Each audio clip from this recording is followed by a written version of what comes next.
You do not need anybody to tell you when it hurts, right? I'm going to take you through a few shoulder movements here, right? And I'm going to just say, I'm just going to bring to life what I'm actually trying to tell you. Because remember, what hurts, when you strengthen through that shoulder function, you will no longer have these symptoms. It usually hurts because there's an underlying issue with the tissue and its ability to absorb the demands in which you are requiring of it, right? So I'm just going to walk into this hotel gym here. Excuse the lighting, but you'll be able to hear what I'm saying and you'll be able to see what I'm actually trying to explain, right? So I'm just going to put you over here and I'm going to start moving my arms. Okay, right. Very rarely do people's shoulders hurt when they're doing this. And this is basically my longevity program, shoulder functions test. So you've got shoulder flexion up. Very rarely do people have an issue with the front of their shoulders. That would suggest an issue with the front of their shoulders. You've got extension, right? Notice how I'm keeping my arms straight. If I was to bend my elbows, that would give me an impression that I've got a greater range of motion when I haven't, right? So we've got flexion and extension. Obviously your shoulders are a very freely movable joint, but it's pretty simple when you break it down as a joint. The moment you start getting involved in all the crazy Latin names of muscles, it starts to become confusing. Think about the joint, think about the functions, right? Very straightforward from this point onwards. Flexion, extension too, right? You've also got rotation, right? So in the jiu-jitsu space, you've got external rotation and you've got internal rotation. That's obviously body weight. Body weight might not be enough to bring on the symptom, right? So if you're starting to feel, he's a perfect example of this. So if you're starting to feel a dull ache in the back of your shoulder blades when you are doing pressing movements, when you're doing pull-ups or whatever, you might be like, what the fuck's going on there? Which muscle is it? You're pointing around at this chart of muscles and you're like, right, it's the supraspinatus muscle. Right, it doesn't matter what muscle it is. It matters what function is bringing on that symptom, right? So the pressing might bring on a little bit of a symptom, which is a red flag and a warning sign for you. The question is, what do you do next, right? So you basically have to isolate that symptom because as much as this might bring it on, you might not know why it's bringing it on. Now you can press in an external rotated position, which might not bring an internal rotated symptom. Very nitty gritty nerdy stuff. And you can press in an internal rotated position, which doesn't bring on an external rotate. If you don't have the awareness of internal and external rotation, then I will explain it for you now, right? Internal and external rotation of the shoulder, right? The shoulder basically rotates the humerus bone, this bone here. It rotates it inwards like this, so thumb down, and it rotates it that way. Without realizing, you may be pressing with either this position happening. You might be up here. You might be down here. Without realizing, your humerus bone might be internally or externally rotated. And it's very easy to overlook this. I've had a client who had an internal rotator cuff tear, and I basically managed to get him out of that symptom when he was pressing just by making sure he's in a bit more of an external rotated position. So this is just extra information, by the way. I just thought I'd give you that because that's a simple fix to get you out of that symptom when you are pressing. It's about having the awareness of your body, where your body is in space, and being like, okay, I get the symptom in an internal rotation or external rotation. Let's temporarily avoid them realms, but have the knowledge and the ability to isolate those symptoms and train out of that, right? So we go into the gym and we get ourselves into, I don't know how this cable is, I've never used it before, right? So for internal rotation, I want to move my wrist, keep my elbow close to my body, and I want to move my wrist inwards across my body, right? And that is rotating my humerus bone internally. External rotation rotates my humerus bone externally.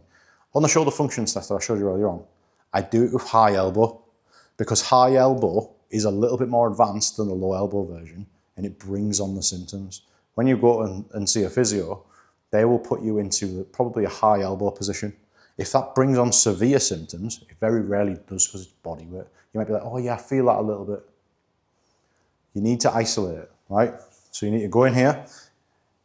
Similarly, when I said the example earlier on about the external rotation stuff, if you have pain when you're pressing on the front of your shoulder, and that's always been something that you've always had, then this is the solution. And the physiotherapist will give you resistance bands.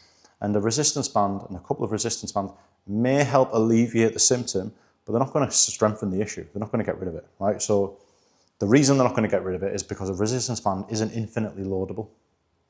You need to build strength of the tissues to such an extent that the initial symptom doesn't come on through a body weight exercise. Anyway, right? So you're going to put yourself into a position where cable's about elbow height. You've probably seen this exercise many. I'm not like trying to insult your intelligence. But if you'll get a symptom when you're pressing, top of your shoulder, top front of your shoulder, keep your elbow in narrow and you're going to work internal rotation, right? Obviously, it's external rotation as I'm in the end range, and then I'm using my muscles, internal rotation. However, that might absolutely feel like shit. So what do you do then? If that hurts too much, great, because you've isolated the symptom. You just need to make it easier, right? So if you come over here, and I'll get you a bit closer. I don't know how this is going to look. It might look like a big bag of shit. Anyway, I'll just double tap you. There we go. Right. If that is too much, and for a lot of you, that will be too much, or basically just the normal movement of external rotation, the normal movement of internal rotation. If that's too much, you need to make that exercise easier. And the first thing you'll do is lower the weight. However, the premise of just moving might be too much. So then this is where most people give up. It's like, I can't do this. I can't do a basic version of this movement without symptoms, so I'm not even going to do anything else easier. There's many options that are easier, right? So for example, I'm just going to think of somewhere to put my camera. You know what? I'll put you back up there. Just being really creative with this video. Okay. So instead of moving through the internal external rotation to alleviate the symptom on the back of your shoulder or the front of your shoulder, you just do a hold, right? And I'm basically locked in to an immovable object here.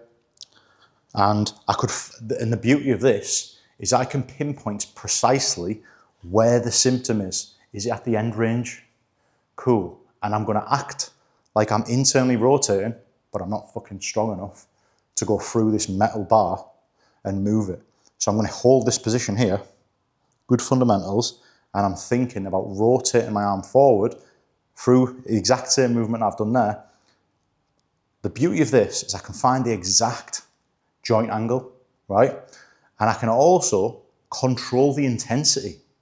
So where we're using the plates, I can control the intensity by the weight that I select.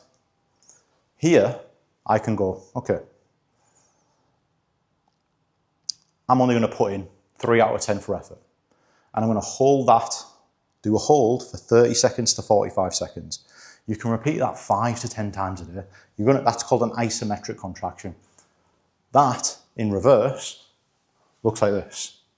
Literally, in this same position, elbow in nice and tight, and I'm rotating backwards through an immovable object. You can do this at home in a doorway.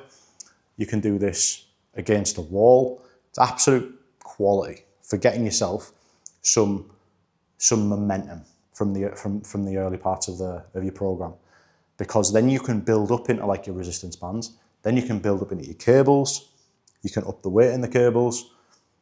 And then you probably find that your symptoms are gone. However, just to give you an extra bit of information, remember this is all low elbow stuff, right? To progress a good amount of weeks of progression through low elbow, you want to go into high elbow variations. So on the cable, you now want to bring it up to shoulder height. The resistance band's exactly the same. And you could split the stance, and you're going to be in these sort of positions here after you've built up weeks of low elbow.